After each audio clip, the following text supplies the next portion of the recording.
Handwash घेतलेला आहे. Handwash नसेल तर साबण घ्यायचा, थोडा हाताला लावायचा, साबण बाजूला ठेवायचा.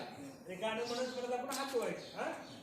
हातात काय पैसा, हातात काय पैसा, हातात काय पैसा, हातात काय पैसा, पाण्यात पोहतो मासा, पाण्यात पोहतो मासा, पाण्यात पोहतो मासा, पाण्यात पोहतो मासा, बाळ चुकतो अंगठा, बाळ चुकतो अंगठा, बाळ चुकतो अंगठा, बाळ चुकतो अंगठा, एक घास शिवचा, एक घास शिवचा, एक घास काऊचा, एक घास काऊचा, आईच्या हातात बांगड्या, आईच्या हातात बांगड्या, बाबांच्या हातात घड्या, बाबांच्या हातात घड्या, आई करते काला, आई करते काला, आई करते काला, आई करते काला, असे हात धुवायचे, असे